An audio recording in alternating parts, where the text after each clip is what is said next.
This is Derrick Broze. This is Derrick Broze of the Conscious Resistance. I'm here in Standing Rock. That man is wanted in 5 different countries: Chile, Argentina, Brazil. We've been fighting a long time. We have all lost so very much. So many loved ones gone. Don't you fucking tease that horse! You are not alone. There are pockets of resistance all around the planet. We are at the brink. Above all, stay alive. You have no idea how important you are. If you're listening to this, you are the resistance. Hey everyone, this is Derrick Broze with the Conscious Resistance Network, and welcome back for another episode of the Conscious Resistance Live.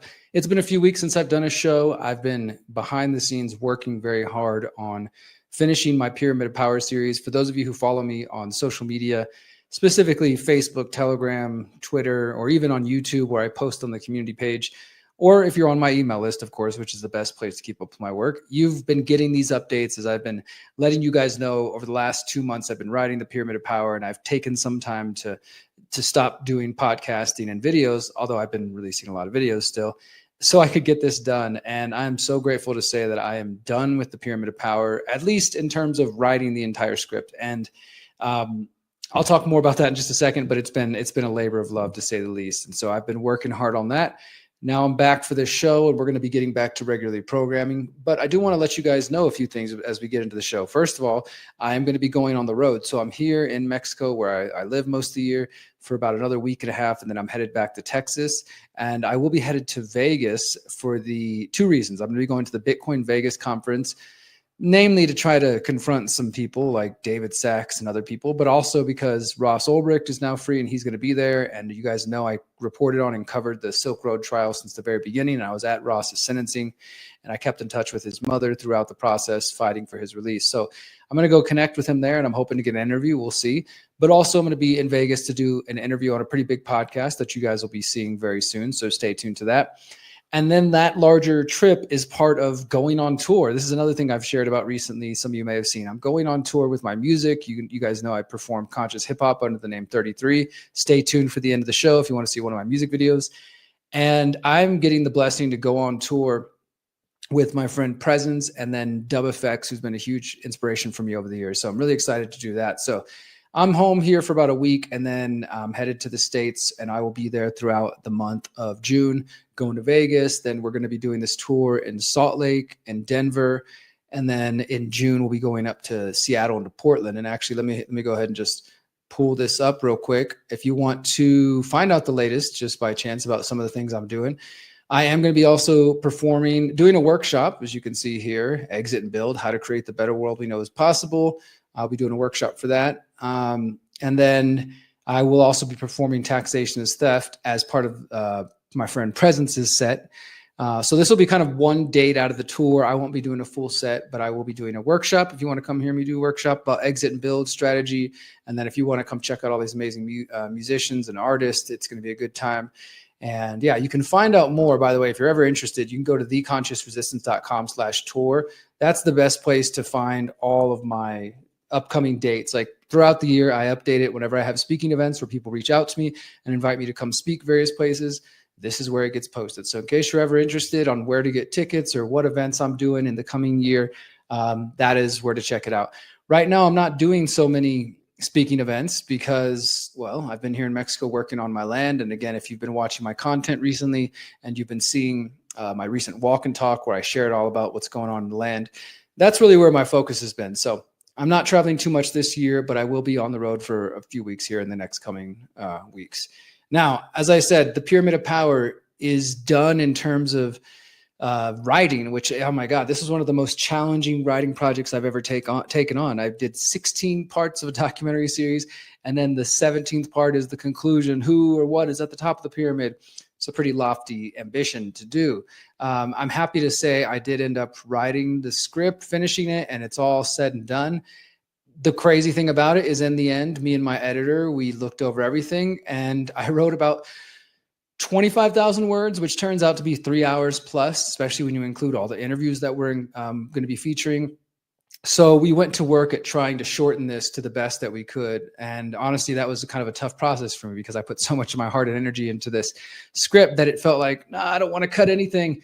But in the end, I realized there was a lot of maybe extra nerdy details that some of you may be interested in, but weren't totally, necessary or aren't going to take away from the script and the episode to take them out. So those will be featured later on. The full entire thing I wrote of 25,000 words is going to be a part of the actual Pyramid of Power book. I'm going to be turning all of the scripts from all 16 and 17 episodes into a book. So we'll have to do a little bit of editing to make it fit more for a book than a script, but that'll be coming out later in this year. So you'll have the Pyramid of Power documentary series, 17 parts, available by the end of the summer, completely for free forever. But then we're also going to sell DVDs. We're going to sell USBs. There's going to be a companion book.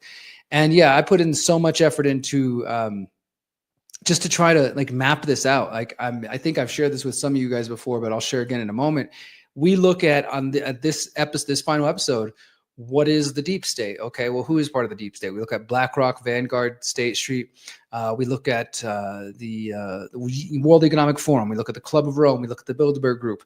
Then we talk about how those are all part of the roundtable group systems. We look at the Committee of 300. That all is going to be part one. So what me and my editor decided to do, we went from 25,000 words to about 17,000. That's about as much as I could do. It's still 3-hour film.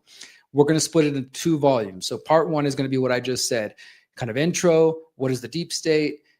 BlackRock, Vanguard, Bilderberg, Club of Rome, Trilateral Commission, etc., roundtable groups, and then the Committee of 300. That's the end of part one. Part two, part one features Patrick Wood, Richard Grove, and Peter Dale Scott in it. Part two, volume 2, is going to be the much more heavier, intense, aspect of it. That'll be about 1.5 hours. I'd say 2 hours probably just on this episode. And that is going to be looking at the Jews and the Zionists, then the Jesuits, then the Masons, and then the Jesuit and Mason connection, and then the Venetian black nobility, and then people who say that it's a satanic Luciferian thing, and then people who say that it's an otherworldly thing, and then people who say there's no capstone, and people say it's maybe the belief in authority itself.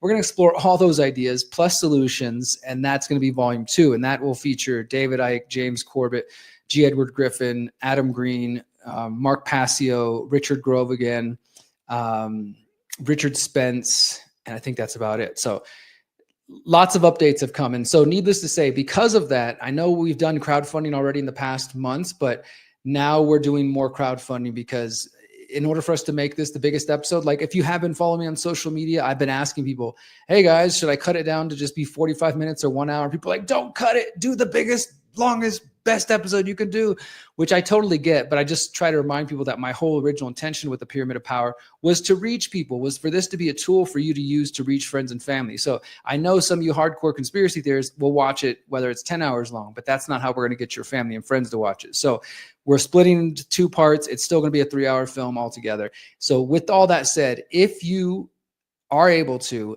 and you want to support us, please do consider donating some more to the Pyramid of Power fundraising campaign. I've kept it going, so now you can go and support us. We originally were aiming for $10,000. We passed that and went to $11K, super awesome.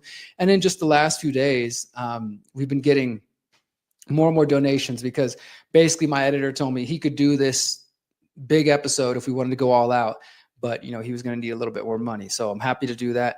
And I want to say all the comments on here, I do read them all and I try to comment back when I can, but $20, $25, somebody donated $1,000, $20, $60, $50. Sam Tripoli even donated $50, which I appreciate that, Sam. So we're trying to get this number up to 15,000 and above, 15,500 with fees and stuff like that. So if you can contribute, the link is in the show notes, fundraiser.com/the POP final. And then speaking of Sam Tripoli, I was just on Sam's show where I was going to pull that up real quick. I was just on Sam's show the other day, and I think it's probably live now, as you can see, episode 884.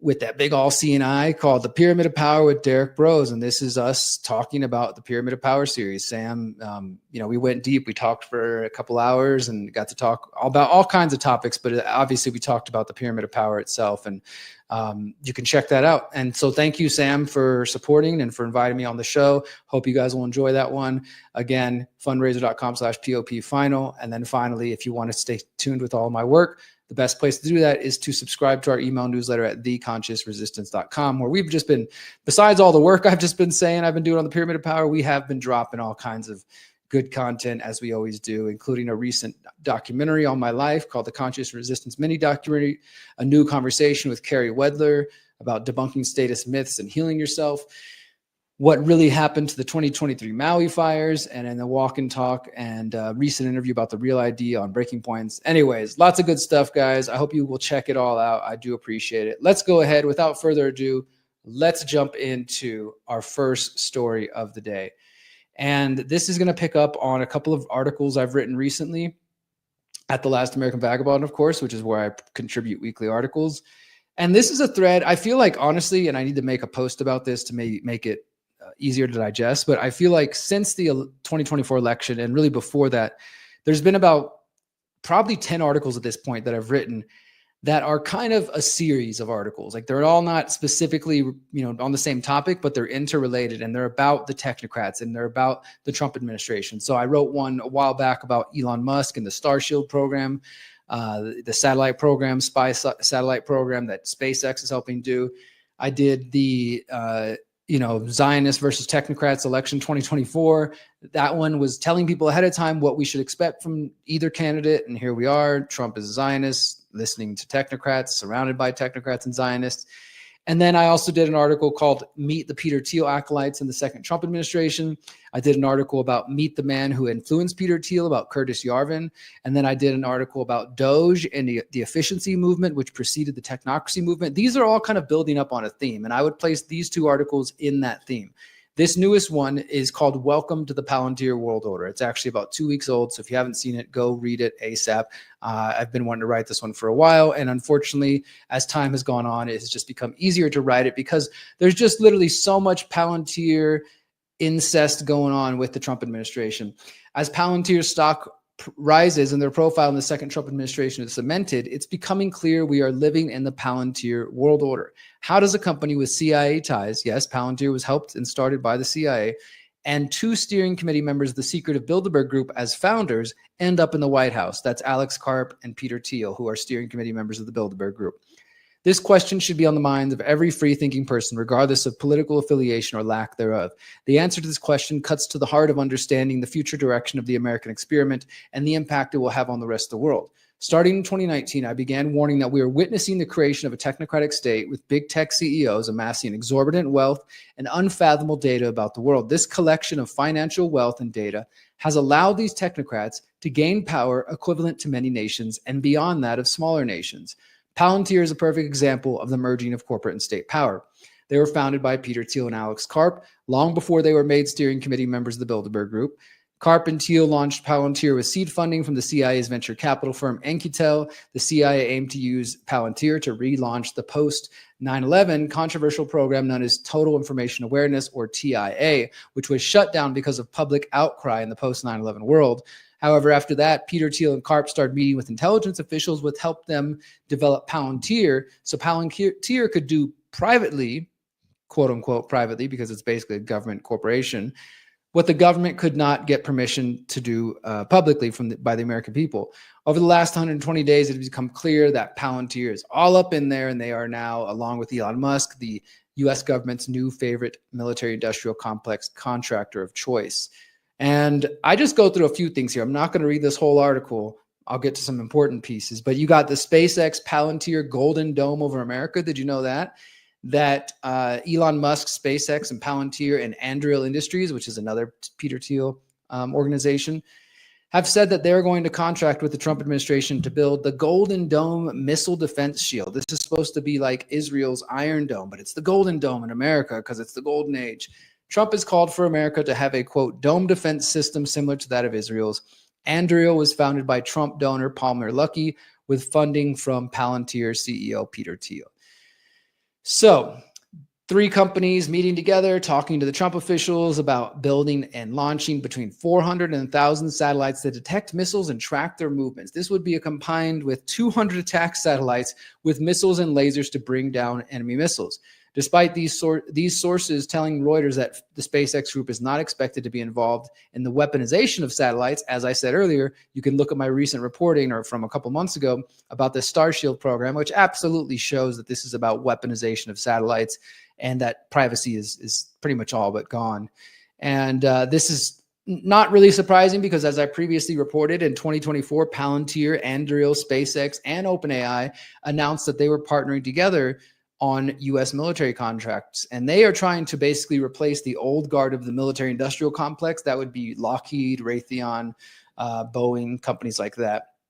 Then you also got the fact that Palantir is helping the Trump administration locate immigrants using their AI. I know some of you are going to celebrate that until it's being used against you, but it's not a good thing. There's already a $95 million contract between Palantir and the U.S. Homeland Security Investigations. And this is a $30 million contract. Now they're helping them develop a new operating system called Immigration OS. So the relationship with Palantir and ICE is growing. And not only that, remember the IRS? People were talking about they're going to abolish the IRS, or Trump was claiming that, or at least some of his people were fooled into thinking that's what he said. Well, they're not going to abolish the IRS. In fact, they're going to have the External Revenue Service for tariffs, maybe they've talked about. But also, they're going to try to make the IRS more efficient. And I know that some people are like, good, we need a more efficient IRS, where myself and others like, yeah, how about we just abolish it? Taxation is theft. It was always illegal, immoral, unconstitutional. It should have never started to happen in the first place. So let's not make it more efficient. Let's just get rid of it. But Wired has reported that Doge is working with Palantir to build a, quote, new mega API for IRS records. And this basically would allow them to exchange different information between different agencies to, again, try to make the IRS more efficient in different ways. And so Palantir is part of that effort to, bring the IRS under that AI fold. And it's interesting because, as I note here, that while Trump supporters may have previously been concerned that the Biden administration planned to hire thousands of more IRS employees, an agency which many Americans detest, it seems that under the second Trump administration, Palantir will help make the agencies more efficient than ever. So much for abolishing the IRS. So Peter Thiel is also involved in nuclear energy. There's this company that he's working with called General Matter. Now he's trying to get the U.S. to rebuild and strengthen and make more efficient the uranium enrichment industry and make these small nuclear reactors. And of course, that's not happening in a bubble. The reason that's happening is because they recognize how much they need faster data centers in order to build the AI networks that they want and the technocratic future they want. They need more data centers, cooling the servers that are running everything. And one way to power these servers, people are learning, is potentially nuclear power. There's more here. There's talking about the government's payment system. Peter Thiel is involved with that with a company called Ramp. Of course, you got the blind support for Israel and that continuing ongoing thing there. And then, as I said, I've been able to find that there are at least 10 influential people and influential positions who are directly related to Peter Thiel and Palantir. That's what I reported previously. That includes J.D. Vance, Elon Musk, David Sachs, who's the AI and crypto czar, U.S. Commerce Secretary Howard Lutnick, Jim O'Neill, who we're going to talk about in just a few moments, actually, Ken Howry, U.S. Ambassador to Denmark, Jacob Hellberg, Michael Kratzios, who's a science advisor. And then since that time, I found some more reporting that actually started to, they weren't really focused on trying to find the Peter Thiel connection, but what they reported on did reveal some more Peter Thiel connections. And one of them was from the New York Times. The New York Times mentions a man named Akash Boba, who's one of the young coders working with Musk. This guy also used to intern with Palantir.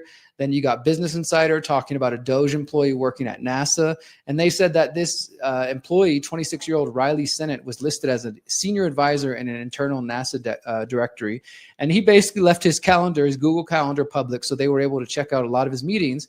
And it's clear in some of those meetings in March 2024, he was meeting with the Founders Fund, which is, put together by Peter Thiel. The calendar also had a May recruiter call with Palantir specifically, and then another April meeting with Anduril, which is also, again, run and connected by Peter Thiel. And the calendar also showed 2024 meetings with Thrive Capital, which is a VC firm run by Jared Kushner's brother and funded by Peter Thiel. So there's just so many Peter Thiel connections. But then after that, there was another report, this time from Bloomberg, which found even more connections than I originally found. It found the same ones, but a little bit more. And that includes, I'm not going to list these names because most of them won't mean anything to you. These are just different bureaucrats and people who are working in Doge in different ways that are former Palantir employees, former software engineer at Palantir, formerly of Anduril, formerly at Palantir, formerly Palantir, former Thiel fellow. received political donations from Thiel, formerly Andrew. This means that there are at least 18 Peter Thiel acolytes in Trump's cabinet and in Doge.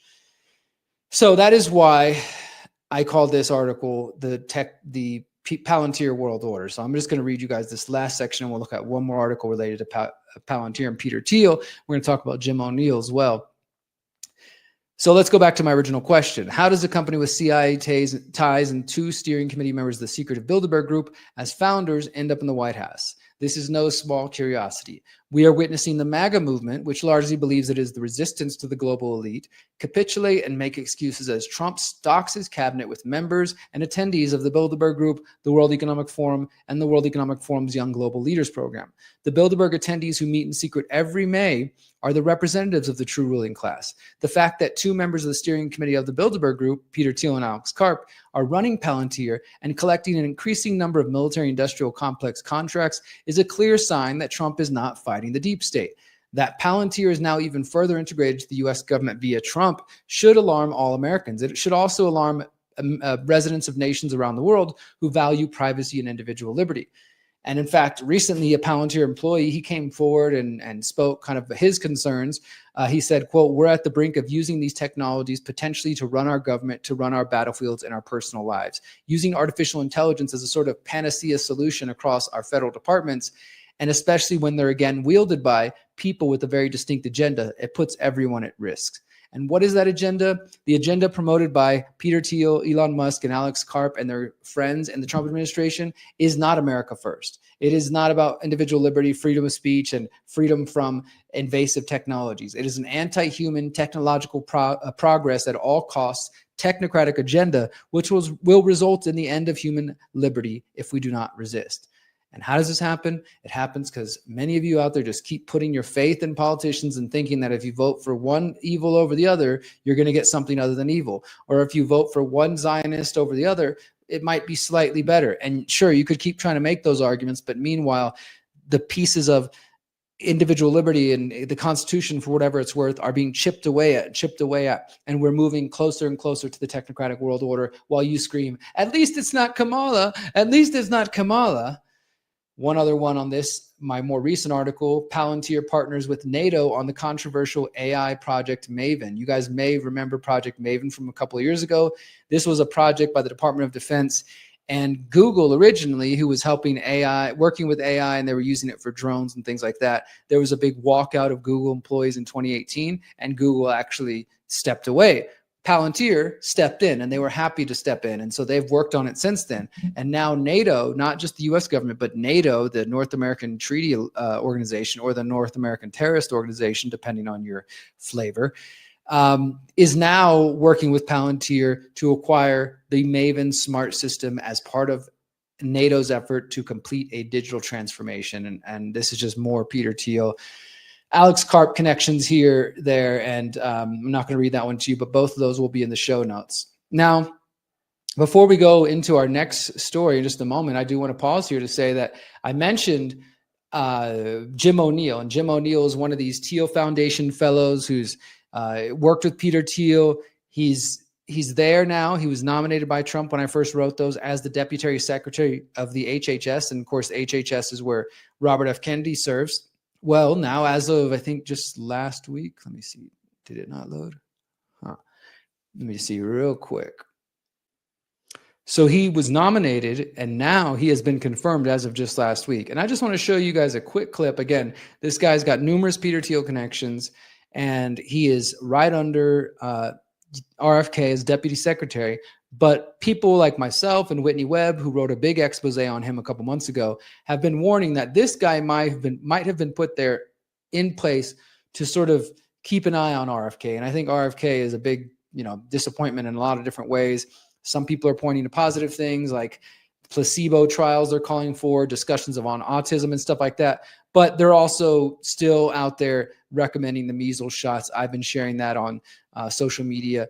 RFK was on Dr. Phil last week. We're going to talk more about that in a second. And he pretty much all but said, like, yes, I recommend the shots. Okay, we're going to study them. But yes, we do recommend them. And I think it's just him talking out of both sides of his mouth. But maybe some of you see it differently. Nevertheless, I'm going to show you a quick clip from Jim O'Neill's confirmation hearing just last week, or actually just like 4 days ago. And this is the Peter Thiel associate. Check out what he has to say here about vaccines. Thank you for the question, Senator. As you know, I'm an advisor to a vaccine company. I'm very much in favor of vaccines. I think vaccines are one of the greatest public health interventions in human history. They've saved millions of lives. They will continue to save millions of lives. They will continue to save millions of lives. I guess that's arguable, debatable. If you've read Susan Humphrey's Dissolving Illusions, you might have a different opinion and might realize vaccines are pretty much all but unnecessary. And then, so the guy's a vaccine advisor. He supports the childhood schedule. And I said these same things. I was saying, hey, RFK, during his confirmation hearing, he also told them, I support the childhood vaccine schedule. I'm not going to do anything about it, et cetera. And I was told by many people, I'm just being blackpilled. I'm being negative. He's got to play the game. This is why you don't understand politics, Derrick, blah, blah, whatever. It's so funny. But I don't know. How do you explain that, Maha? You've got a Peter Thiel acolyte in there saying he is a vaccine advisor. He supports the childhood schedule. Vaccine saves lives. And now he's the deputy secretary of HHS under RFK. All right, let's continue on. We're going to jump forward now. This next couple of stories are going to be focused on presidential power, the expansion of it. And, one of the things I take heat from people, again, I sort of joked about this a couple minutes ago, like, well, at least it's not Kamala. There's definitely a lot of that. And then there's also idiots out there who say, well, Derrick, I didn't see you say anything about Biden when Biden was doing this. And that's not only incorrect, because I've been calling out the garbage since baby Bush, George W. Bush. When I was anti-war during him, I woke up in a real way during Obama's years. And I've been calling out Trump. I called out Biden. I will continue to call out all of them. So I call out all sides. But even then, even if I didn't, what kind of a stupid, shitty argument is that? So I bring up something that your, cult hero is mentioning or is doing, and it violates the Constitution that you claim to care about and rights that you claim to care about. And your response is, well, the other guy did it too. I mean, I just honestly think that some people are stuck in like childhood level, like response, especially on the internet, especially on Twitter, because Twitter's just become like Trump central. I just think that there's so many like low level lack of critical thinking that takes place, and it's unfortunate. So calling out one side doesn't mean you're ignoring the other. Sure, maybe some people do that, but if you know me, that's not what I'm here to do. But I see that happening a lot. In reality, though, when you study this system, you see that it's actually a baton that gets passed from one party, one quote unquote side, one president to the next. And that baton is the tool they use to smash liberties, civil liberties, privacy, freedom of speech, et cetera. Both parties are doing it. Presidents all the last 20 something years have been doing it, and they just build and build and build on each other. And it has only gotten worse, I will say, in the current era, but it really started in the last 25 years, of course, with 9/11 and with George Bush. So let's talk about this for a moment, because this is actually a reasonable piece written by the New York Times. It's an op-ed. If you can believe it or not, it's not a total shit opinion. It's something that I do encourage you to read, and it will be in the show notes. It's not just Trump. The presidency has become too powerful. And they go on here. This is, by the way, I just want to say it's written by Jack Goldsmith, who's a former assistant attorney general under Bush. So he worked with the Bush administration. And he's an author of a newsletter about presidential and executive power. And I believe he is, comes from a legal background. Obviously, he was the assistant attorney general. But let's just read through a couple of lines here. Donald Trump's wrecking ball second term has revealed the full latent power of the presidency. His administration has done this most clearly in its comprehensive elimination of legal and norms-based checks inside the executive branch. Its systematic disrespect of judicial process, its extortionate abuse of government power to crush foes, and its destructive rhetoric and nastiness. Yet it is important to recognize that many of Trump's efforts to expand the powers of the office build substantially on the excesses of recent presidencies. The overall pattern of presidential action over the past few days reveals an escalation of power grabs that puts the whole country on a terrible course even before Mr. Trump took office. So right away, for the people who have Trump worship syndrome or Trump derangement syndrome from the other side, they're talking about more than Trump. But if you're not willing to be honest and acknowledge, okay, yes, Trump is kind of expanding executive power. Right now, you're saying, great, I love it because he's doing it to the people that I hate. not thinking of how this same power can and will be used against you later. And I've seen this happening, of course, with the immigration discussion. We're not going to get too much into that today. I think I've made it known that I don't support what Trump is doing. That doesn't mean everybody is innocent, but it definitely means that all people, yes, even accused gang members, deserve due process. And in fact, I was sharing the other day that, you know, gang members become like the new terrorist, or during COVID, it was COVID extremist, anti-vaxxer, etc. And people were making excuses when we had videos of people being dragged out of their homes or forced vaccinated or just all kinds of crazy stuff around the world. And some people would say, well, they should have got the COVID shot because they're going to kill grandma. There's always going to be somebody to make an excuse. And right now, some of you are making an excuse and saying, well, he shouldn't have been a gang member, even though the government hasn't proven in every single case that people are gang members. And now people are starting to self-deport, and maybe you don't give a shit because you're blind, but that's exactly my point. You're supporting your own future enslavement by not questioning the expansion of political and executive power now. Because just because Trump is expanding it in a way that you like, then that sets the precedent for somebody who you don't like to do something that you're not going to agree with, and you're going to be crying about it then instead of fighting it now like a principled person. The presidency needs reform, and Americans must consider ways, however implausible they seem in the context of today's politics, to get there. Now, I want to give some examples. I mean, they go all the way back to George Washington, talking about expansions of power. They talk about the Civil War and the New Deal era. Of course, they talk about Trump's presidency, and they say that Trump's use of emergency powers to impose broad tariffs is similar to a move made in 1971 by President Richard Nixon. His claims of untouched national security authority echoes arguments that were made after 9/11 by George Bush administration. Presidents for decades have issued pardons as political or personal favors or to avoid personal legal jeopardy, which is already in itself like, you shouldn't be able to fucking pardon yourself or your criminal friends, but here we are. Mr. Trump took this practice to new extremes in his first term, and then President Joe Biden preemptively pardoned his son and family as well as members of his administration. So Trump does it, then Biden does it, and then, of course, Trump's back to do it again. Mr. Trump's executive order program is an error of the strategy used by Barack Obama for large-scale and sometimes legally dubious policy initiatives, including some involving immigration. So, no, Trump's not the first to do it, but that doesn't really matter. It was wrong when Obama did it, or Bush did it, or Nixon did it, and it's wrong when Trump does it. Where Mr. Obama had earlier admitted he lacked the authority to act, Mr. Biden also confessed a lack of power, but then acted unilaterally in seeking to forgive student loans. Because that's the reality, is that although we're supposed to stick with the Constitution, and I'm not a hardcore constitutionalist because I think the Constitution in itself is flawed, but it actually does enumerate and discuss certain ideals that we can at least aspire to be towards. But since so many people, they don't give a shit. They're just like, okay, I like that. Like, for example, a lot of people put themselves in student loan debt. There was predatory loans and it's a bad situation. But now people want to be forgiven for those loans. And so when Biden does something which violates the use of executive power, people be like, who gives a shit? Millions of us are about to be forgiven for student loans. Yay, you can win over, millennials and Gen Z, people who are in debt, even if it's legal or not, because people don't really care. They just do. If they like it, then you can get away with it. And politicians know that. And they go on here to just give more examples of how Mr. Biden also purged the executive branch of Trump holdover officials who are not protected by statute, including members of art and honorary institutions, which is what Trump is doing.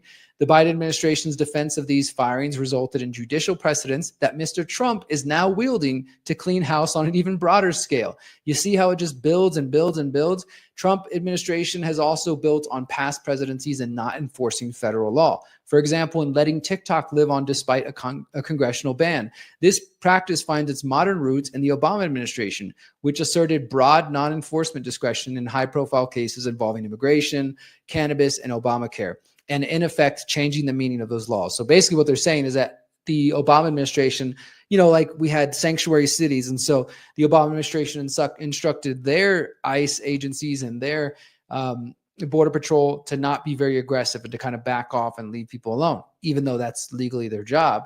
So that's what they're saying. They had broad non-enforcement discretion. They also told the DEA not to enforce cannabis laws. Again, these are things that many of us would celebrate because the government shouldn't be doing it in the first fucking place. But unfortunately, they do set precedents of the use of executive power that then gets built on top of each other from one department to the next.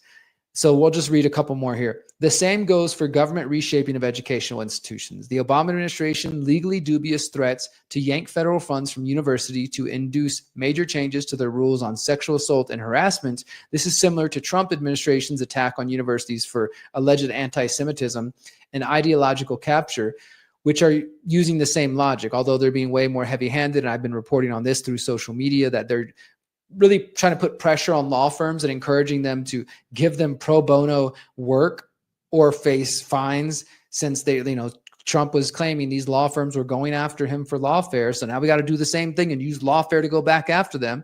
And I've had people try to make excuses to me and say, Derrick, well, the other side did it first.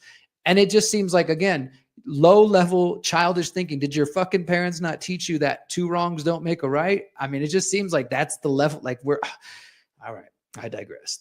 But so the article goes on. I do encourage you to read the whole thing. It's a good read about examples of presidential executive power by both sides, both parties. And here's another example. Just as this is going on, just yesterday, White House considering suspending habeas corpus, Stephen Miller says. This is not a good move, my friends. They're already not using due process. And people are saying, well, what do you want us to have 10,000 trials for the immigrants that we're claiming are gang members? Yeah, I do. If you want to actually accuse people of things, then you have to prove it in a court of law. That's what the United States is supposed to stand for. That's what it's supposed to be about.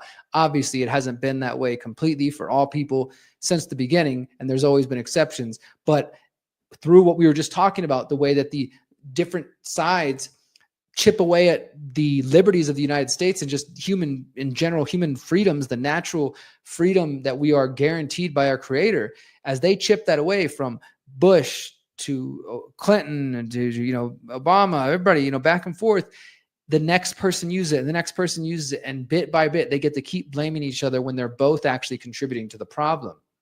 We could, of course, look at, like, some people will say, okay, habeas corpus, Derrick, well, Obama did, he signed the National Defense Authorization Act of 2012, which codified indefinite detention of Americans who are labeled terrorists. And that is true. That's been on the books for 10, 12 years, 13 years now. And that's the perfect example. So now that's already on the book. So we already know that if the U.S. government wants to label you a terrorist, label you a gang member, they're broadening the list of names that you can be labeled where you don't get rights. Extremist, domestic terrorist, gang member, COVID denier. What else are they going to use? Anti-Semitic. Stephen Miller, President Trump's top policy advisor, on Friday said that the White House is exploring the option of suspending habeas corpus, the constitutional provision that protects Americans from unlawful detainment. The move marks another escalation of the Trump administration's fight against the judicial branch as it tries to ramp up deportations of undocumented immigrants. Stephen Miller told reporters outside the White House on Friday, quote, "The Constitution is clear. The privilege of the writ of habeas corpus can be suspended in a time of invasion." So to say that's an option we're actively looking at, a lot of it depends on whether the courts do the right thing or not. So the Constitution allows for habeas corpus to be suspended where in cases of rebellion or invasion, the public safety might require it. And of course, that's even the fact that that's in the Constitution shows one of the flaws of the Constitution, that that was already built in for the feds to say, well, if there's an emergency, we can suspend all the rights. And how many times have they used that throughout history? Many times in different ways. And like I said, it's not that these things aren't already happening, but if you get them to say out loud, we're going to suspend habeas corpus because we're being invaded. And that's how they have been trying to sell it to middle America to scare the crap out of people. Yes, there are real gangs, and yes, there are real criminal immigrants who come across illegally, but there's also lots of everyday average people just trying to feed their families and take care of their lives who came legally or illegally and aren't going to harm anybody. But if you create this whole ramped up paranoia that there's gang members on every corner, and then you say, well, we're being invaded, so we need to suspend our constitutional rights, and that means anybody can be taken off the street. This is not a good fucking thing. Hopefully you guys are getting the message. I mean, if you're in my audience, whether you've been listening for 1 day, 1 week, or 10 years, hopefully you get what I'm saying. Even if you think immigration is a problem, this is not a good thing. I've been warning about this for years, that the immigration fight, I mean, I can pull it up again, but I know I've done it before. You can go to theconsciousresistance.com. You can search immigration or search borders, and you can find reports that are 5 years or more old from when Trump was in office the first time. And I was saying that they were going to use the fight against immigration, which again is legitimate in some ways, against illegal immigration and the weaponized immigration. that they were going to use that in a way to empower the state. Look, you guys also know that I am an anarchist, and in my ideal world, the government would not be in charge of immigration. You would have your private property borders, and you could invite who you want to your private property, and nobody could say anything else about it. People could come over if they had a job or if they knew somebody, and that's about it. But I don't support the government being in power of borders. I think it's just not a good move. But I also recognize that's not where we're at. Either way, empowering the state to suspend constitutional rights and just liberties in general, civil rights, human rights, is going in the wrong direction, my friends. This is not the direction we want them to go in. I really, really hope that you guys will think about this one as we go forward here, because if not, then I'm losing faith in my ability to communicate the message. Maybe I'm sucking at this. Maybe I'm not doing something right, because I want to hope that you guys could see through the mask that they're wearing, this like, we're here to take care of the country and we care all about you and this is only good for your best interest. Hopefully you guys can see through that, because it's as clear as day to me that these people do not give a shit about our freedoms, our liberties. They're not actually interested in protecting you. They use victims of illegal immigrant violence as props. That's all Trump does. I mean, maybe some of them care to some extent, but for the most part, they just want more political power. They want to expand their power. And the way they can do that is scaring the shit out of you, that immigrants are eating your dogs or eating your cats, and that there's gang members going to pop out of bushes everywhere you go. That doesn't mean there hasn't been any violence. That doesn't mean there's not any crime in some places. But it's also been hyped up and exaggerated to get you guys to be in this state of mind to accept the suspension of due process, the suspension of habeas corpus, and, as we're going to talk about in the next story, the empowerment of the police forces around the country that Trump is trying to make obedient to him and create eventually a nationalized police force. That is where they are also making moves. We're going to talk about that in just a moment. But right now, we're going to take a quick break and thank one of our sponsors. Thank you guys for listening. This is Derrick Broze with the Conscious Resistance Network. Are you using your phone, or is it using you? Rise above mass surveillance and discover a phone that protects your privacy and communications. Above Phone does everything your old phone does, without tracking you, while giving you complete control over your phone and apps. We are better than big tech. It works with any cell service. No forced logins, no advertising or tracking. Download apps privately. Control your phone and its apps with secure hardware. Introducing Above Suite. Protects your internet traffic. Private email on any device. Video call with friends privately. Encrypted chat, calls, and internet phone. Protect your searches and get results. Don't worry if you're new. Every phone includes a free 45-minute live call. You also get free email and chat support, free guides, and video courses. We can take back our technology. We're here to help with tools and education. You have the power. Rise above with Above Phone. AbovePhone.com. That is abovephone.com. They're one of our sponsors that we've been working with. That's, of course, my friend Hakeem Anwar. And if you're trying to actually use smartphones, I don't use one, but if you do want to use one, you want to be a little more protected, I encourage you to pick that up. You can visit theconsciousresistance.com and you can check our banner out there if you want to see the direct link to that. All right, let's go ahead and continue to our next story. We're going to talk about more ways that the Trump administration is expanding the power of police. And I would also argue that for the most part, this is a thing that has been built up over each successive administration. Like we talked about before in the prior story, they each do this. They pass the baton back and forth and over and over. And even though the left, the progressives, the Democratic Party have sometimes taken a stance of like, we're going to abolish the police, or we're going to, try to actually get accountability for police, which is something I believe in, they don't actually support that. They're, for the most part, the Obamas, the presidents, even the all the left-wing progressives that are in power, for the most part, some of them will say radical things, but they generally support the police and they won't go against the police. And I've seen this even on the local level in Houston, where I'm from. I mean, pretty much probably wherever you guys live, one of your largest political forces, and you might not even think of them as political, is going to be your police. The police department, they vote. They also fund and invest in political campaigns on the local, national, state level. And they are a huge lobby. So I've noticed this on the local level. People will not vote for someone who openly says, I mean, you'll get the radicals, but for the most part, people won't vote for somebody who says, I'm going to hold the police accountable. We're going to do this. The police will always take that as a threat. And they try to twist anybody who's even talking about police accountability as some like radical Marxist who wants to, burn all the police stations. And I'm not really, against that so much. Like, I think we could do better than the police. So, I would like something better, and I've written about that.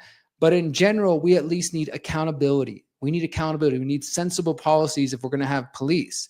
I don't think abolishing them overnight is going to fix things. I do think we could find better institutions that could serve similar purposes. But as they stand, they truly are a gang, and they are highly coordinated and highly funded. And what Trump wants to do isn't going to help any of that. So let's jump into this story.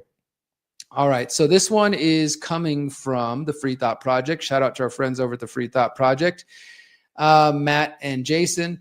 Building the standing army, Trump's new order hands military power to local cops. Supporters cheering now will soon regret it, as the machinery of control they are applauding will remain long after their political team falls out of power. And that's, again, exactly my point. Trump does something now, but it's going to expand, and it's going to be used later. On April 28, 2025, Trump signed an executive order titled Strengthening and Unleashing America's Law Enforcement to Pursue Criminals and Protect Innocent Citizens, which significantly expands the federal government's role in local policing, blurring the lines between civilian law enforcement and military operations. It authorizes the transfer of excess military equipment to local police departments. It increases federal funding for law enforcement and provides legal protections for officers accused of misconduct. Critics argue that this move will accelerate the militarization of the police and undermine civil liberties. And as I said, I also think this is part of an overall effort to nationalize the police force. Maybe we'll never truly get there in the United States, but eventually the lines do become blurred, and the funding coming from the federal government becomes so integral to the local police departments that it's unrecognizable if it's your local police force or if it's the federal police force. And also, I've heard from some conspiracy theorists out there who believe that many police departments are also adopting the color black. You may have noticed this. I'm not going to say every police force everywhere, but comment below. Have you noticed that in your area? Someone told me before they believe that's also part of the nationalization effort, that bit by bit, they're getting all the uniforms to look more and more alike. So then eventually, before you turn around, you just have a national police force. So the executive order mandates the Attorney General and the Secretary of Defense to increase the provision of excess military and national security assets in local jurisdictions to state and local law enforcement.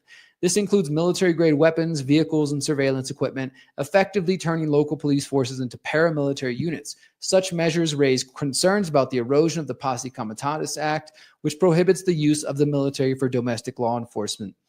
Matt also includes here the founding fathers warned against the dangers of a standing army. James Madison stated, a standing military force with an overgrown executive will not long be safe companions to liberty. He also said, Matt says, the current trajectory of increasing police militarization echoes these concerns, suggesting a shift towards authoritarian governance. The implications for civil liberties. The executive order's legal shield for police accused of misconduct reflects a deeper shift towards a technocratic police state where accountability is replaced with institutional protection.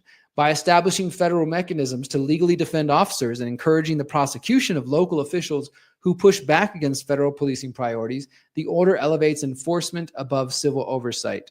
The directive's targeting of local diversity, equity, and inclusion policies is presented as a stand against political interference, but it also signals a rejection of any local autonomy which doesn't align with federal enforcement goals. So think about that. On one hand, people are like, yeah, they're fighting DEI, but it's also the feds saying how local police departments should run. While DEI policies are often criticized for prioritizing identity politics over merit or individual rights, their dismantling here is not about restoring fairness. It's about consolidating power. In doing so, the executive order sidesteps civil liberties and federalism, making it clear that the goal is central control, not a more fair society. A bipartisan issue. Now, this is another piece of the puzzle. You guys may remember the 1033 program. This was a program years ago, and I think it still exists, which was the first program where they started taking excess military equipment and transferring them to local law departments. This is how you end up with your local police department having mini tanks or LRAD sound cannons or just hyper militarized SWAT gear. That has been supported by and voted for by Republican and Democratic administrations. And as the article here says, during COVID, Biden spent more on militarizing cops in 2021 than Trump did. This bipartisan trend underscores the need for public scrutiny and legislative oversight to protect civil liberties. So, yeah, and as Matt ends, you don't build an accountable police state for your enemies without it eventually turning on you too. So if you support it because you think Trump's taking control of the police. I've also seen this. I remember he was saying this before when he was running for office. It's not surprising they put unleashing in the title because that's what he talked about. We're going to unleash the political force. All those stupid liberals and those anti-cop activists, they keep suing the cops for garbage reasons. Well, we're going to unleash them.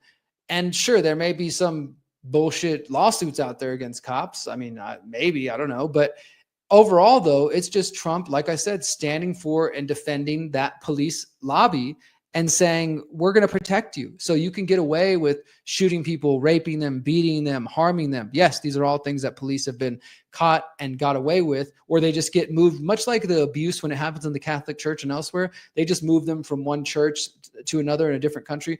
Cops will just move from one county, one state, from one police department, and then they get a new job. And this happened time and time again. I mean, if you've never heard of the Free Thought Project, that is a great resource for stories for the last 10 years covering police getting away with abuse, murder, rape, robbing, all kinds of horrible things to old men and women and children and just people. It's fucked up. It happens. No, that doesn't mean every single cop is like that, but they do act as a gang that looks out for each other before they think about serving the people. At least that's been my perspective, the way I've seen it. And maybe you guys have a different perspective. I'd love to hear your comments below, whatever you think about that. Do you think Trump's moves is actually a good step towards restoring some integrity to the police departments after the Black Lives Matter movement and the anti-cop movements of the last 10 years? Is that some of you might think so? You might think, well, Derrick, the cops have been getting so much disrespect. We need to give them a little bit of, respect and tools back. I don't see it that way. I think this is a bad move. It's just empowering people who don't need more power. We're going to come back in just a moment. We're going to talk about the importance of doing your own research and why that idea freaks out the corporate media. And more importantly, how not to do your own research, why some people do suck at it, and how to get better at it. We're going to cover all that and more. We'll be right back. So I've recently partnered with my friend Sean Hawkins of the company Cultivated Mind. He focuses on organic mushroom extracts, which are designed to help you physically, mentally, and maybe even more than that. I've just been testing them out recently. You may have seen my interview with Sean discussing this. We went over some of the specific benefits of the various types of mushrooms that Sean uses. I think it's a really exciting product to be a part of because not only are they organic, they're non-GMO, but if you know anything about mushrooms, as more and more of us have been learning about the benefits of mushrooms, not just psychedelic mushrooms, but all types of mushrooms, then you understand that they are a great boon to your health. So Sean recently hooked me up and I've been trying the Brain Squared, which is for gut pea flower extract, ashwagandha. I also recently picked up the Radiant Energy, which is for pre and post workout. So I go to the gym 3 or 4 times a week and now starting to take these before and after. These feature cordyceps, reishi, and chaga. And finally, he's got Immune Renew, which is obviously for immunity. This one features chaga, turkey tail, reishi, maitake, shiitake, and extract of nattokinase. I encourage you to go visit the website. It is cultivated-mind.com. And of course, we have a special deal and a discount for those of you who want to purchase them through my link at cultivated-mind.com/cm/broze, BROZE. You can check out the link on the screen right now or wherever you're watching. Check out the link below the video. All right. So thank you guys for checking that. That's just another one of our sponsors, Cultivated Mind Mushrooms, a friend of mine's company back in Houston. Go to theconsciousresistance.com. There's a banner right there you can check out. Okay. Last story of the day before I get out of here. My new article over at thelastAmericanVagabond.com just published yesterday, Friday, in defense of doing your own research. Now, this one was fun for me to write because I like kind of clapping back at the corporate media with some of their bullshit statements and ideas they put out there. And I also do believe we're in an intellectual, ideological battle. And so whenever the corporate media or other activists or, movements put out bad ideas, I do kind of feel like let's push back on that. Let's put something better out there. And that's what this effort was. So let's go ahead. On April 29th, HHS Secretary Robert F. Kennedy Jr. appeared on the Dr. Phil show to discuss his first 100 days in office. While many of his supporters celebrated the mention of geoengineering, the corporate media lambasted Kennedy for discussing so-called chemtrails and more specifically for recommending the public do their own research.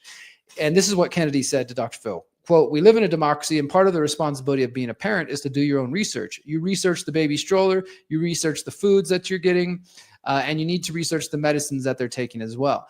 Immediately following this, the corporate media starts freaking out and like, oh my God, Robert Kennedy is telling people to do their own research. The Washington Post wrote, "RFK shows the fallacy of doing your own research." The New York Times said, "Kennedy advises new parents to do your own research on vaccines." MSNBC says, "The problem with RFK Jr.'s do your own research line on vaccines." And Newsweek published a piece titled, "Why RFK Jr.'s do your own research advice is bad for your health." And I took a few paragraphs here to dissect each of these. I'm not going to focus on those right now because there's a few main points I want to mention. But I do encourage you to read this on your own because I want you to see the kind of arguments they're making. I mean, you guys can imagine them. You've seen this over the years. You remember during COVID-19 84, there was I think it was Forbes magazine. Somebody put out a piece that said why doing your own research can lead you to conspiracy theories or something. And everybody kind of mocked it and laughed at it. So you guys know the general sentiment. And they say the same thing here. I'll give you a couple examples. The Washington Post immediately tries to link doing your own research. It's become a quote catchphrase, mostly for the woo-woo set of America, the Elvis is alive crowd, the Fox Mulders, QAnon. So right away, they want to associate you with X-Files, conspiracy theory show, which I loved, QAnon, which is total psyop and crap, and then Elvis is alive. I'm surprised they didn't mention flat Earth because they, usually want to pick the most extreme things and then sort of laugh and point at them like, oh, these people think this. So right off the bat, they do that.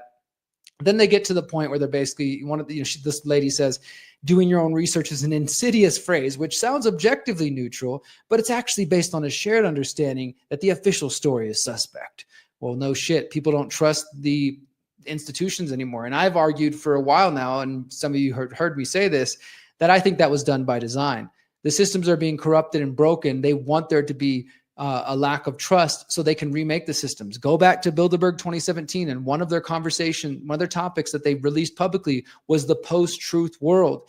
They knew this is where we were headed towards with AI, deep fakes, fake news, disinformation, misinformation. I mean it like the real stuff, not the truth that they call us misinformation. And so we're in a point now where people don't trust institutions. And so the old institutions like corporate media and, the medical establishment are clinging to the old ways, and people are looking for something new, which is a good thing. But at the same time, people just don't know what to believe anymore. And of course, there was the usual appeals to authority and saying we need to trust peer-reviewed journals. And as I mentioned here, well, the peer-reviewed studies, they have a major problem with being reproduced. It's known as the replication or reproducibility crisis. It's been around for 20 years. It's been studied, written about all over the place. And Washington Post, New York Times, MSNBC, they don't mention any of it. They just, read peer-reviewed studies and trust the experts. And of course, trusting the experts is the same shit we've heard forever. And people are sick of it, as I said, because they don't trust these institutions, because they were wrong about masks, injections, lockdowns, etc. And so, of course, people are sick of this. And we've also been told fluoride's safe, vaccine damage isn't real, GMOs are going to save the world. And we know that those are false. So we get to a point where people don't trust anything. And I think the message is clear. Trust the authorities. Don't do your own research. But we're sick of that. So now people are coming to a point of ready to do their own research. And this is a good thing.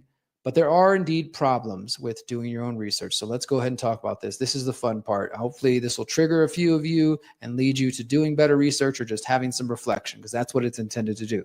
Confronting your biases. The only solid piece of advice shared by MSNBC was that finding answers in the scientific and medical fields is about, quote, demonstrating humility about what we can know and identifying credible sources, because it does take a bit of humility to find the truth if that's what you're really after. But let's be frank. Many of you out there, including those who consider themselves awake or conscious, are simply looking to confirm your own biases. We're all capable and guilty of this at different times, and it's something we have to fight against. But rather than confirming our current beliefs, we ought to be willing to directly challenge our strongly held opinions and confront our biases. So how do we do this?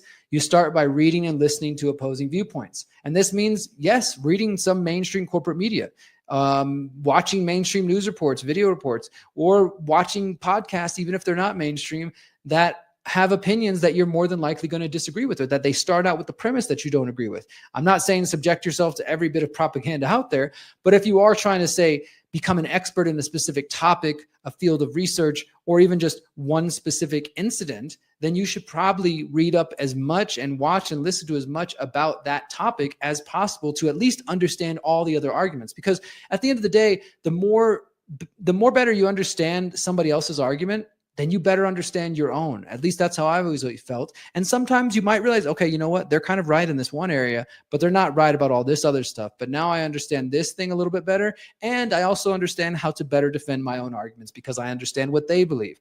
It's important. And yes, this takes time. It takes time to gain a reasonable understanding of a topic, but if you aim to do research, this is what it really takes. Now, on the other hand, this doesn't mean that, like the corporate media is saying, that you can't watch internet videos, read blogs, listen to podcasts hosted by non-medical professionals, because they try to diminish and demean people who say like, oh, what'd you go watch YouTube or you learn something on YouTube, like talking shit. But the truth is that we know that these sensitive topics aren't going to be found on the front page of CNN or the front page of PubMed. So while the corporate media tries to belittle people for using YouTube or different sources, the truth is that you can find quality resources anywhere, my friends. I mean, for example, the Pyramid of Power, I read, scientific and academic papers. I listen to podcasts. I watch documentaries. I read books. And then I find myself on random blogs, something.blogspot.com, or, just like some website looks like it was made in the 90s, but it might still have some good information. If you turn yourself off because you don't like the specific source, you're going to miss out on things. This is where you're going to have a blind spot. And we've all got blind spots, but we have to be willing to acknowledge them and then confront our biases with data which conflicts with those beliefs so we can better understand the topic. You might end up, as I said, feeling stronger about your arguments. And at the same time, I mean, like I was saying, I've looked through all kinds of different topics, all kinds of different areas, because you still can find nuggets of truth and data, even in the most obscure places. But if you're just like, oh my God, that's some random blog or that's a YouTube channel, I'm not going to look at that. Well, enjoy your ignorance then. At least enjoy not really understanding the topic you claim to want to know about. And then, of course, I've heard, well, Derrick, we don't all have full-time journalism jobs. I've got kids. I've got this. And I'm using a voice here, but I empathize. I get it. Like, I get you don't all have time to do research. And this is why you need to, this is why journalism was supposed to exist in the first place, so that journalists and researchers can actually bring data to the people and inform them while they're working their day jobs and taking care of their families. But of course, we all know that not all scientific research in journalism is equal. There's crap out there. There's falsehoods in the mainstream and the independent media and in the independent scientific communities and medical communities, as well as the mainstream ones. So if you don't have time to do all the research, you got to at least consider a handful of sources, right? Like look at a few mainstream, look at a few alternative viewpoints, try to get a handle on as much as you can, and consider the areas of disagreement specifically. Like, okay, well, the mainstream's telling me this, but then my favorite YouTuber's telling me this, and there's somebody else over here who's saying this. What are those main areas of disagreement? Focus on that. Try to suss out the conflicting narratives, and then be willing to change your mind if you do find something that's outside of your comfort zone. The final thing here that I put is the AI research question. This one's interesting because I'll say it right here. I've used AI a very minimal of times. I've talked shit and went back and forth with Grok. I'll give you an example. Like I tried to, when I was working on the Pyramid of Power, I would upload a PDF of a really old book I found and ask Grok to summarize it. Give me bullet points. Don't paraphrase it. Use exact quotes and don't use any other sources, just this PDF. And it would still make up things. It would literally still make up quotes. It would tell me, oh, no, it's on page 29, top right column, second paragraph. And I'd be like, dude, I'm literally looking at this thing. And it said, oh, maybe there's a formatting issue with the way that the version you have. It could be on this page. Keep checking. I promise it's there. And then after I spend way too much time trying to verify this quote because it was a good quote, it eventually says, oops, my bad. You're right. I got that wrong. I must have mixed up something, blah, blah, whatever. It can literally just get shit wrong. And then after I get annoyed, I'm like, okay, explain this to me like you are a Nazi, or just some stupid, explain to me like you're a 17-year-old depressed Marilyn Manson fan, blah, blah. I mean, I just say silly things and then watch the AI just talk retarded. But for the most ways I've actually used it, simple thing like translation services. Like if you use any translation services, that's probably done by AI. I also use two tools. One is called Descript and the other one's called Transcribus. And my pursuit of very old documents, I sometimes find documents that are handwritten and they're old and I can't read them that well. So AI can transcribe them, and then I still run my human eyes over it because it doesn't get it perfect. It might get some words wrong, but it saves me a lot of time. And the same thing, for example, I'm writing the Pyramid of Power script, which I already spent hundreds of hours on, and I have interviews with David Icke and G. Edward Griffin. I want to put those quotes in the script, so I just upload them to Descript, and then in like 3 minutes, it gives me the transcription of the video, and it'll do subtitles if I want or whatever.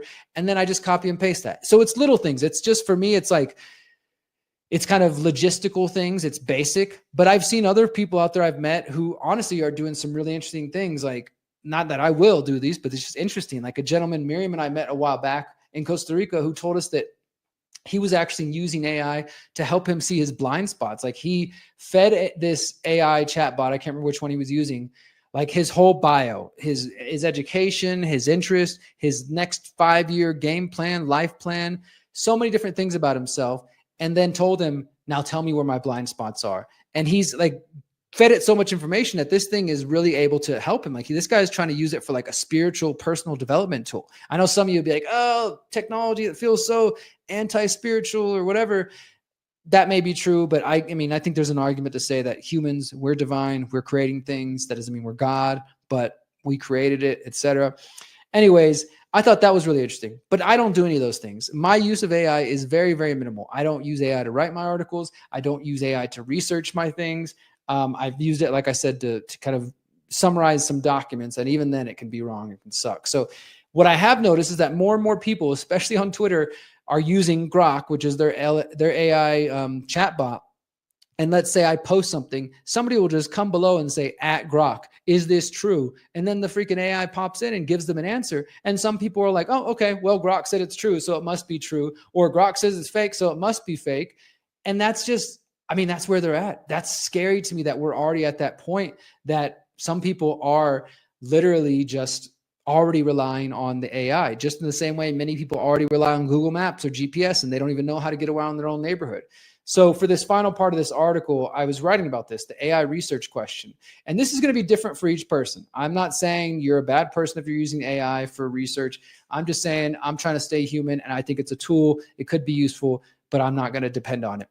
So what I posted was, asking Grok is not research. Sure, AI can be an assistant in research, but if that's where your research ends, you're falling for the trap. And I do feel strongly that it is a trap to fall into the habit of simply asking AI for the answer and assuming it's automatically correct. Like I said, it's fabricated quotes out of thin air. And when I post this, of course, somebody said, Grok, is this true? And then Grok gives a response. And even Grok admitted, oh, yes, I'm just a tool. Don't rely on me completely dependently. The point is that if we aim to do our own research, we should use all available tools, including AI, if you're so inclined. And at the same time, just as many of us are skeptical of the official proclamations from government and corporate science, we should also be critical of statements from AI. It is 100% possible to do your own research, and it's advisable. Whether or not you have a medical or science degree, but it does take time, it takes patience, and it takes a certain level of education. We shouldn't blindly trust our favorite influencers or content creators. You shouldn't blindly trust me any more than you would blindly trust the institutions which have proven themselves untrustworthy over and over again. And if you want to hear more about this coming week on Thursday, the 15th, I think, 11th, 12th, 13th, 14th, 15th. Yeah, 15th. We're going to be having an Independent Media Alliance panel with myself, Patrick Wood, James Corbett, Whitney Webb, Ryan Christian, and several others discussing AI and how we all do or do not use AI. I think it's going to be an interesting topic because we all have our own kind of answers on that, but stay tuned. That's going to be coming up. That's going to be the next panel from the Independent Media Alliance. And I think that's where I'm going to leave it for tonight, guys. We've covered a bit here. We talked about the Palantir World Order and the way that Palantir and the technocrats are just getting more and more integrated into the Trump administration and will in the future. We've also talked about how Donald Trump is not the only problem. He's not the root of the problem. It's that we have this system that allows both sides, which are funded by the same people at the end of the day, to just go back and forth and toss the baton, and people keep fighting over scraps from the table as the machine gets bigger and bigger and bigger. We also talked about how they're using executive orders to empower the police forces around the country, and where that's not going to be a good thing. And then finally reflecting on why it's important to do your own research, but also why it's important to not to act like the way the mainstream thinks conspiracy researchers act. Don't just be blind and ignorant to new data. Don't just confirm your own biases and only listen to things you're going to agree with. Challenge yourself. Challenge yourself to get beyond that matrix of your mind and that bubble that we all can fall into. The traps, blind spots, ego stuff, whatever it may be. Push past it if you're really after the truth. That's what I encourage you to do. And I just want to remind you guys again that we are doing some fundraising for the Pyramid of Power to finish this final episode. As I said, I've already done my writing. 17th episode is now in the hands of my capable editor, but we are still doing a little bit of crowdfunding so we can get this 17th episode to be the best one yet. And so if you're interested in doing that, the easiest way to do that is just go to theconsciousresistance.com. You'll see a banner at the top of the screen. Help Derrick Broze complete the final episode of the Pyramid of Power. Click that. It'll take you to our fundraising campaign. You can donate fiat. You can do it through Monero and whatever else. And of course, sign up for our newsletter there. That would be much appreciated as we go forward. And if you want to find me on the road, check out theconsciousresistance.com/tour. If you want to come see me perform my music in Salt Lake City, Denver, Portland, and Seattle, or at Rise and Vibes Fest, you can get tickets by going to dubfx.com and check it out there. And we're going to end with a music video from yours truly. This is going to be one of my newest songs that I'll be playing on tour. It's called Unwritten, because our future is unwritten. Despite all the crazy shit we've talked about tonight, and we will talk about in the future, we are still deciding what comes next. Don't let them black pill you or doom you into thinking it's all lost, but also don't fall for false hopium thinking that solutions are going to come through government puppets. The answer's in our hands, and that's why it's unwritten, because we get to decide what comes next. Thank you guys for listening. Until next time, remember, you are powerful, you are beautiful, and you are free, my friends. Peace. 33. Present. Doing it again. Yeah. I can't believe this is my life and I'm on top. I had to hit rock bottom and I didn't stop. Fell to the floor, crashed to the depths of hell. Made so many mistakes, but my soul ain't for sale. Forgive myself, forgive those who crossed me. Not like I'm keeping score, but I keep coming up empty. There's a big world out here, waiting to be discovered. There's so many hidden truths, waiting to be uncovered. There's no going back, the future's unwritten. We can keep trying, but there's no use preventing. Creator has a plan, and I'm ready to embrace my destiny in the journey through time and space. There's no going back, the future's unwritten. You can keep trying, but there's no use preventing. Creator has a plan, and it's time to embrace your destiny in the journey through time and space. You ever feel like you got a bigger mission to fulfill? There's too much to do, can't get caught sitting still. I know I'm meant to be more than a cog in the machine. Not sure where I'm headed, but I'm more than I seem. They say the grass ain't always greener, but I gotta find out. Get to the other side so I can erase my doubt. I'm tuned into my purpose, no more feeling worthless. No more wasting time, asking if I deserve this. This is my moment to show my full potential. This is my one shot, so I'm done being sinful. I feel nothing but gratitude, just anticipating. I know I can take on anything I'm facing. There's no going back, the future's unwritten. We can keep trying, but there's no use preventing. Creator has a plan, and I'm ready to embrace my destiny in this journey through time and space. There's no going back, the future's unwritten. You can keep trying, but there's no use preventing. Creator has a plan, and it's time to embrace your destiny in this journey through time and space. You ever feel like you're capable of more? Saw a vision that you make the same decisions before. Feeling like a couple version of yourself a reward. The one that's complacent and the one that's awake in the soul.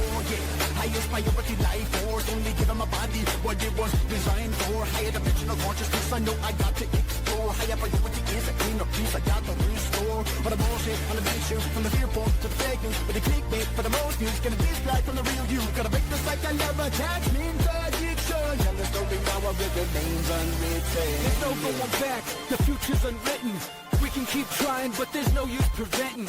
Creator has a plan, and I'm ready to embrace my destiny in the journey through time and space. There's no going back, the future's unwritten. You can keep trying, but there's no use preventing. creator has a plan, and it's time to embrace your destiny in this journey through time and space. I stand for the 7 generations, original First Nations. Call on to your ancestors and ask for patience.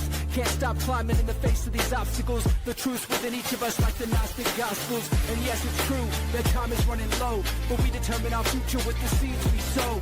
So let's keep building the world of our dreams as we watch Babylon come apart at the seams. Watch Babylon come apart at the seams. Watch Babylon come apart at the seams. Watch Babylon come apart at the seams.